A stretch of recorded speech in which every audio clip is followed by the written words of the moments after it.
Hi Jenny, welcome back. How are you? I'm really good. It's been a good week. How are you? Yeah, I'm good too. It has been a good week.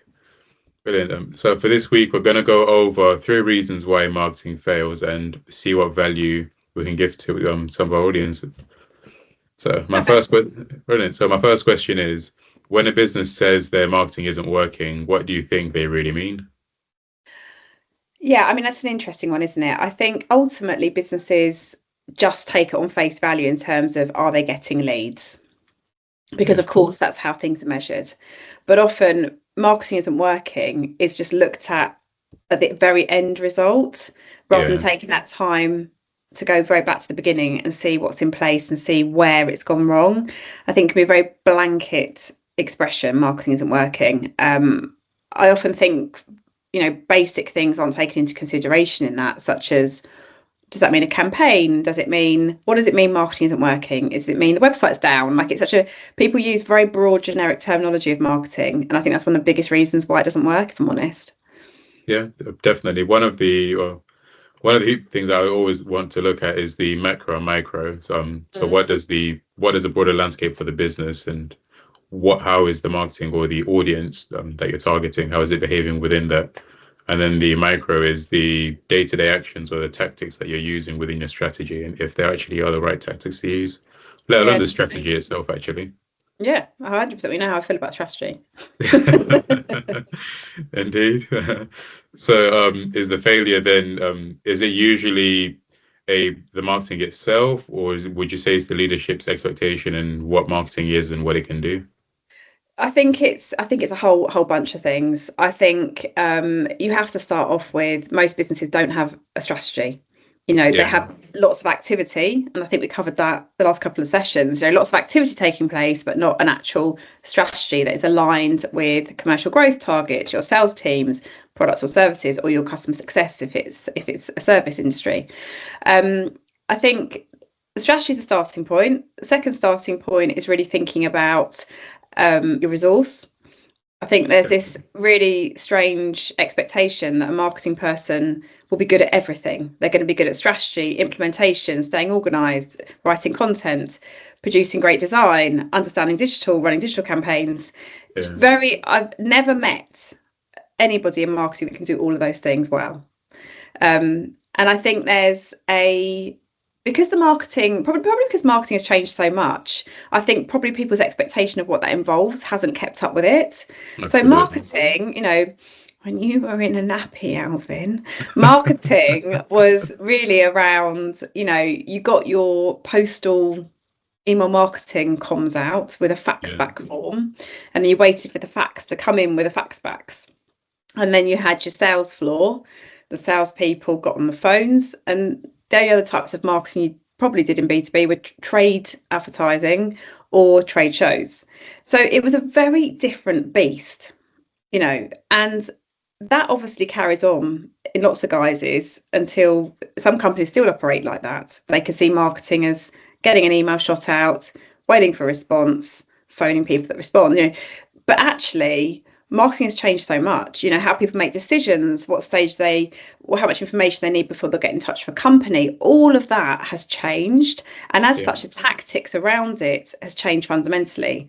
But I think a lot of businesses haven't kept up with that change, and I think that isn't helped by the fact that you've often got, let's face it, the vast majority of businesses in the UK are small businesses. I can't yeah, think what the average number of employees is, but it's certainly under 10, so, and that's like the significant universe of businesses in the UK. yeah, So most of those businesses, even if you're up to 20, 30 employees, probably only have one person. yeah, So you're also expecting that one person to have the experience and that input into being able to map out that customer journey. And often that person is working or reporting into somebody who doesn't have that marketing knowledge either. So I think you've already kind of got a handicap at the start of that journey by not really understanding what tactics you need to make marketing a success.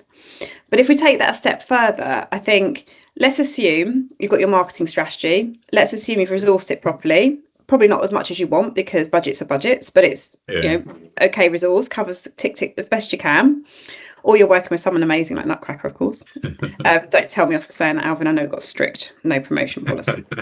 But let's say both of those things are fixed. I think then you've really got to kind of drill down into 3 core reasons. You've got to think about, have you got the right messaging? Now, that messaging has been pulled from pillar to post and made worse by AI. Marketing is so forgettable because the content isn't right. It's not speaking in the language that your prospects want to hit read. It's not reflecting your customer stories. It's not got depth. So I think messaging is a fundamental pillar. And actually, going back quite a few years at Elite Business Live, Charlotte and I ran a really quick workshop as one of the breakout sessions, and it was obviously business owners in the room, and we asked them all to write down what made their company unique, and I'd say pretty much all of them sounded the same, because it's all the same approach. We're innovative, we are cutting edge, we're this, we're that. But what a lot of companies don't do is really think about, what is their value proposition, what do they actually solve for the people that they sell to, and then communicate that in an extremely effective way. And that messaging then needs to cascade across, making people think, thought leadership, or showing proof, or all the different tactics that you need to use to take people on that journey from initial interest all the way through to speaking to your salesperson. So I think that messaging is often a real pain point for businesses. And I think the bare minimum is done. I think you see businesses that have really well resourced their sales team. There's a full expectation the sales team are going to take the customers out, are going to interact with the customers, are going to do lots of different things to keep that customer. Yet at the marketing level, the expectation is you're going to send one email and a customer's going to want to sign up. It's very out of kilter with effort. And that's reflected in messaging. You're not thinking about getting someone's interest and keeping that interest alive in a busy, saturated, digital dominated world. Absolutely. So messaging, number one, I think, is something that businesses need to address. Sometimes the easiest way to do that is to put it in front of someone who's nothing to do with their industry, has no experience of what they do, and say, what do we do? And 9 times out of 10, people will be like, I think you do this. And then because people don't want to feel embarrassed, go, yeah, it's close enough, thinking it really isn't what we do. And with that as well, I'd also say it's, when you do take into account the B2B buying journey, it's not one person making a decision. So if that one person might understand your message, if the committee that they have to pass your product or your service through, if those other people don't understand or don't quite get your messaging, then what that process is never going to happen for you. Yeah, exactly. I think that's a really good point. And I think it leads me nicely on to my next number 2. You set me up there. I'll see what you did. So I think the second reason why marketing fails is because you don't have the right persona mapped out. I think there's a self-consciousness, which I understand, where if you work in a business, you should know who you sell to. And of course, a lot of people do, broadly speaking. They know they sell to people that work in IT, or they sell to finance, or they know, broadly speaking. But of course, these are very broad spectrums. And actually, a job title doesn't tell you a huge amount about a person. That's all. So I think marketing fails because there's not that time taken to really delve into personas. What are their common pain points? Why would they want to work with you? Who are they? What's a typical person that buys your product or service? And I think taking that step further, it's really worth looking at your gold nugget customer, not just anybody, but kind of going, goodness me, if my business had that customer multiplied, this would be turning over significantly more. Really happy staff, because that's a great customer to work with. We'll be feeling good because we provide a fantastic service, or the product works for them. And I think starting off with that gold nugget customer and building that persona around that person is a good starting point. Absolutely. And I think you're going to say something. No, I thought you were going to say something. I was naturally pausing. Right. For us, it goes back to one of our last sessions when we talked about the customer lifetime value of your target audience and your current customers. To me, it's if you know that definitive number, and you know what segment of your market you can reach, that will allow you to maximize your lifetime value of each customer, then you can actually get build those personas the right way and get your messaging to match each persona correctly, rather than hoping and praying. Yeah, definitely. And I think taking that time to map that out, of course, involves consultation. So Yeah, your sales team are know these personas really, really well. Basing it on this really great customer gives you invaluable insight. But then sense check it. There must be people that people are close enough to say, look, we're doing some persona work. Do you think this bit sounds right? Anything you'd add? But really that granular knowledge helps you get your messaging right, understand how to reach them, think about your value proposition and how you're wording it to make sure it's really reinforcing that need. It gives you just so much rich information to run proper commercial campaigns from. So I think number two would definitely for me be, are you targeting the right people? yeah, Such an important one. So I think, just to recap on the first two. So I think, really understanding your messaging and why should people buy from you, then making sure it's in front of the right people. And of course, those two are fairly interlinked because you need to know who you're selling to in order to get the messaging. So fairly interlinked. yeah, The third reason I think most marketing fails, assuming you've got your strategy in place, is the execution. You can have the right messaging, the right audience, but it doesn't get in front of the right people enough times. And I think there's this kind of general assumption that you've sent something out twice, it's done and dusted. And it's far too quick to get fatigue with a campaign when actually, it can take 5 to 12 touch points to get somebody to respond. Yet yeah, often people give up after the first couple. And it really reminds me of sales. When I was doing sales training back in the day when I was on the dark side, no offense for the salespeople that listen, I love sales. I love sales. When I was doing sales training, when I still do actually, often I have to remind people just how many objections you have to overcome to get the sale. yeah. And I was writing something yesterday, actually. It'd be interesting to see what you think about this. But I was thinking that you can really link that up with marketing. It's a similar type of, it's not Yeah, objections as such, but you've got to answer those questions. And I think absolutely. where the buyer journey has shifted, when you want to talk to a salesperson, shifted all the way here into the marketing bit because that's all the Yeah, research. You almost want to take some of those first initial objections a salesperson has to overcome and put them into that stage of your marketing campaign. And I think it was yeah, quite interesting seeing it from that perspective of, well, actually, if people are only getting in touch and they've done all that research, they've ruled you out or they've ruled you in, start meeting those objections right at the start of your journey when you're talking to people, and then make sure you're hitting them, not hitting them literally, but you're hitting them with that message enough times to actually stand out.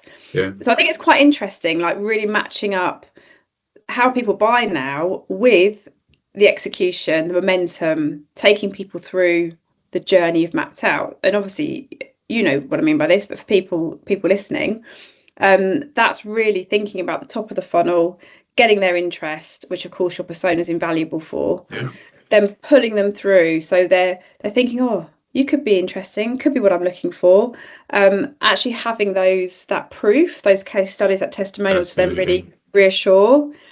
Yeah. But then also think about your call to actions all the way through. That's what I was. Sign, yeah. Yeah, Well, that's just what I was about to go into. It's the call to actions and the having the right content at the right time. Because not everyone, for example, as you said, some people will do all the research in the world, but all they need is a case study showing them that your business or your use case fits them and what they need, what they're looking for specifically.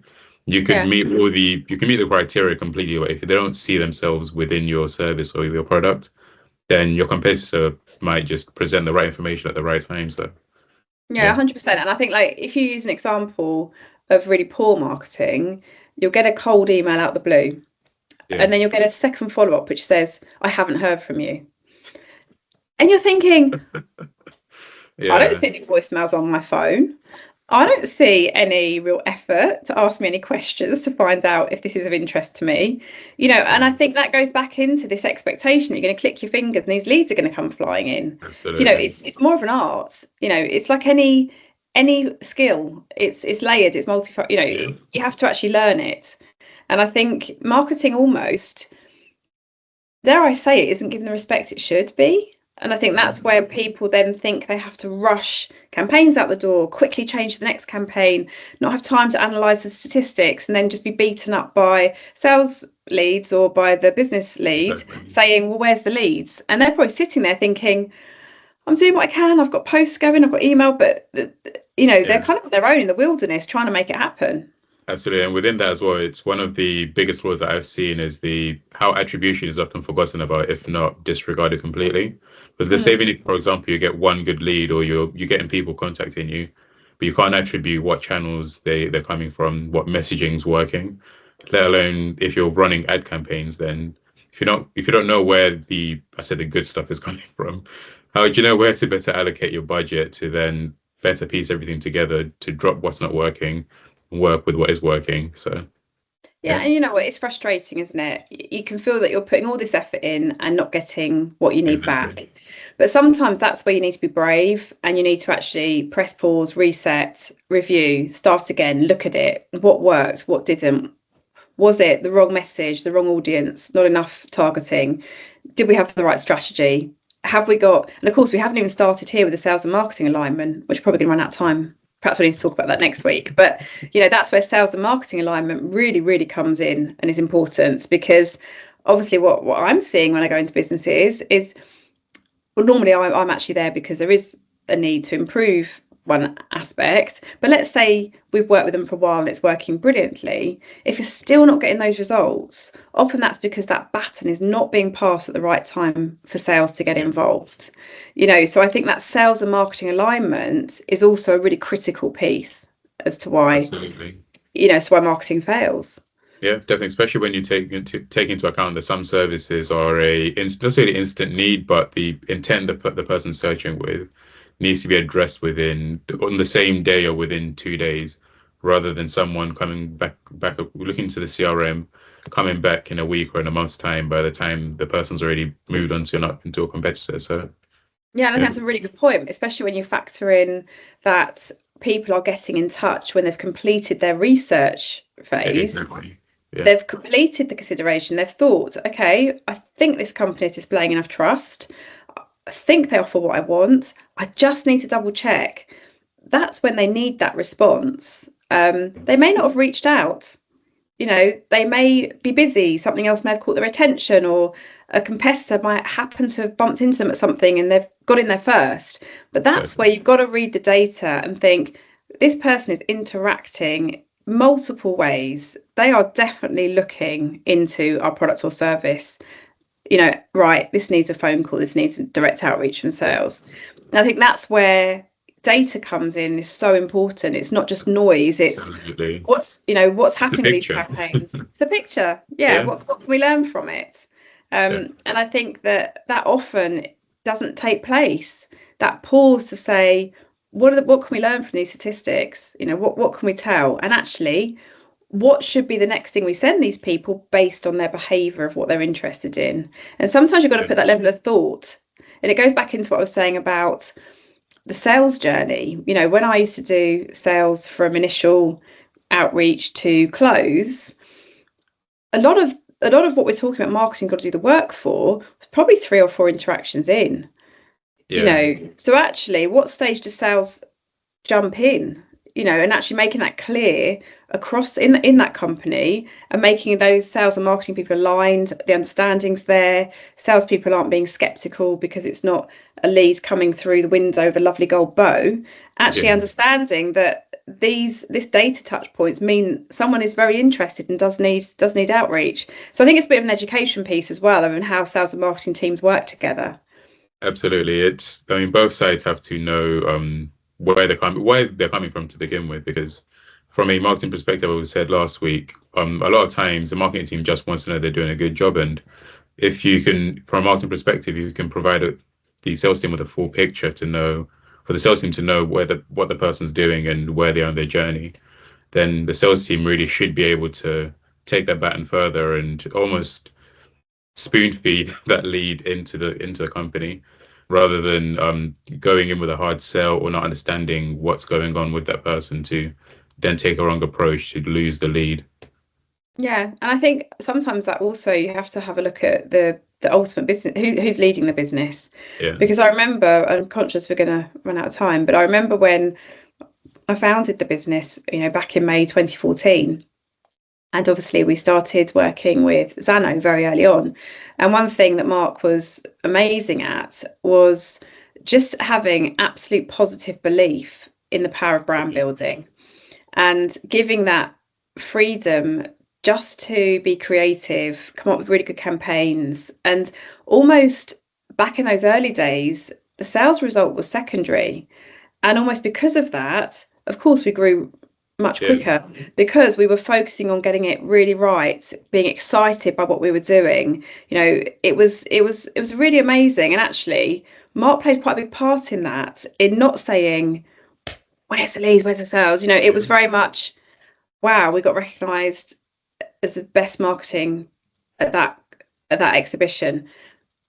Goodness, we've won top product in the industry magazine. There were other metrics, and I think sometimes it's really important to not forget about those wider metrics when you're trying to establish and really dominate a sector. And actually, those strands are really important, rather than just hitting the same repetitive buy from us, buy from us, buy from us. Yeah. Actually, it's a full picture you're trying to build on a business. Definitely. I mean, very so often, if you're not getting leads, it's usually a brand issue, because if your brand isn't trusted, or the person can't really find you anywhere online to like warrant their level of investment in your brand, then should they really? Well, yeah, and also when I do the brand strategy workshops, it's quite amazing what comes out of it. I mean, often it's, it is probably fine-tuning the value proposition, but every so often, you'll sit there and obviously you need a holistic view of the business in order to set a proper brand strategy. And you might unearth the fact that actually there's a real morale problem, because a customer base may be being quite unpleasant, and that's affecting team morale, or that's affecting referrals, or whatever it might be. Actually, having a proper view of a business from that brand perspective is really important, and seeing your brand as not just a marketing, as a whole company Very much so, project. Every touch point is your brand, including the employees. Everything. And in fact, actually, that's where I was so inspired by Mark Ashton, the chairman of Ipswich Town Business Club, when I was at their business networking event. How he was speaking about Ipswich Town as a brand. He was there if there was litter on the way to a part of the ground, picking it up, because that's the brand. So, and he said some very interesting things around the whole experience of whatever you're offering. In his case, obviously, it's, well, I would say entertainment, but as you're a diehard Manchester United fan, I'm sure you don't see it as that. I'm a bit more than that. But obviously, for me, so I thought it was very interesting, his approach, which was very much seeing it as it's the whole everything. Absolutely, that's your brand, and it's true, isn't it? I couldn't agree more. I mean, even if you're looking at the bigger brands, for example, comparing the Apple experience when you go into an Apple store, when you go into their website, their email, everything to do with Apple as a brand, versus a company like Microsoft, who does it's more vendor led. Yeah. As a general customer, you're going to want to veer towards Apple than Microsoft. Really, you use Microsoft more because of your work versus something you want to share to your friends. Yeah. But I also think that's where, even just thinking about tone of voice and absolutely, everything is so important, because with Apple, you know what you're going to get. There's that reassurance, isn't there, which what you're saying, it's consistency. Yeah.